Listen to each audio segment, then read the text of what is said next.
Hey, it's April 9th. This would be considered Maundy, Thursday for some.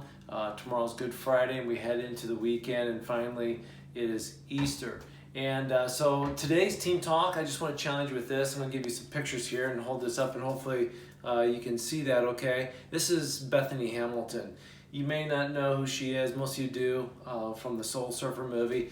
But Bethany learned to surf when she was 8 years old. Matter of fact, she won her first contest when she was surfing at age 8. And at age 10, she beat the girls in her division and 11U and 15U. I mean, she was an incredible surfer. But at age 13, something tragic happened. She had her arm bitten off by a shark one day when she was out practicing. It was a horrific thing, but here's the crazy thing. Less than a year later, she was back out on a surfboard surfing again. Now, if you're like me, I don't even know if I'd get in a bathtub after a year after that happened. But she's back out in the ocean surfing again, and she becomes a professional surfer.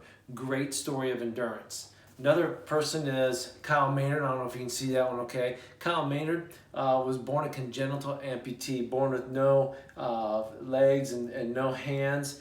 And but of course, mom and dad wanted him to fit in like all the other kids. So they tried different things. Street hockey didn't work out too well. All of his buddies played street hockey, and then he got into football in 6th grade. That didn't work out too good either. Wrestling. So in 7th grade, he started to wrestle. He was 0 for 10, 0 for 15, 0 for 20. Can you imagine? I mean, as a wrestler, you're out on the mat, everybody sees you. You're isolated out there, all eyes are on you. Now, football, basketball, you can sort of blend in with your teammates, but not wrestling, everybody sees you. 0 and 15, 0 and 20. At what point in time do you quit? Do you give up? How about 0 and 25? 0 and 30. How about 0 and 35? Yeah. His first year of wrestling, he was 0 for 35. It's at that point in time you sit there and think, why do this, right? But he endured. He stayed with it. And his senior year, he was 35 and 0. And going into the state championship wrestling match, he was 3 and 0, and then he went into the finals. And with a broken nose, he wrestled in the finals and lost. Now, some of you have said a bit of a great story had he won, but it was already a great story because he went from an 0 and 35 wrestler to a 35 and 0 wrestler by his senior year. He never gave up. And that's what I love about these guys is Bethany Hamilton had something taken away. Kyle Maynard was born a certain way. Both of them had to endure what they had to endure to go through life. See, all of us have different pathways, but we all, at some point in time, struggle with something that slows us down, a challenge of some sort, like right now. Some of you have had things taken away from you. Some of you, you had things going wrong before you even came to this coronavirus, right? But here's what I want to challenge you with as I think about Bethany, I think about Kyle, and I think about the season that we're in right now. Because see, 2,000 years ago today, Jesus was with his disciples celebrating the Passover.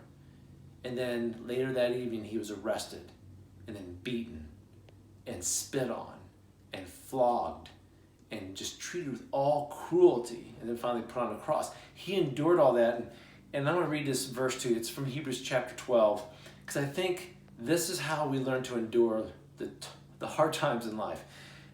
Hebrews 12:1 says, "Therefore, since we're surrounded by such a huge crowd of witnesses to the life of faith, let us strip off every weight that slows us down, especially the sin that so easily trips us up." Now listen to this. "And let us run with endurance the race that God set before us. We do this by keeping our eyes on Jesus, the champion who initiates and perfects our faith. Because of the joy awaiting him," listen to this part, "he endured the cross, disregarding the shame. Now he's seated in the place of honor beside God's throne." Think of all the hostility he endured from sinful people. Then you won't become weary and give up.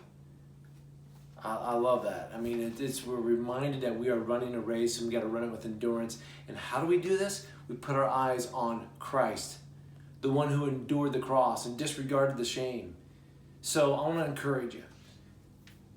Whatever path you're on right now, whether something's been taken away from you or whether you're struggling with something and you're just trying to endure right now, I want to encourage you.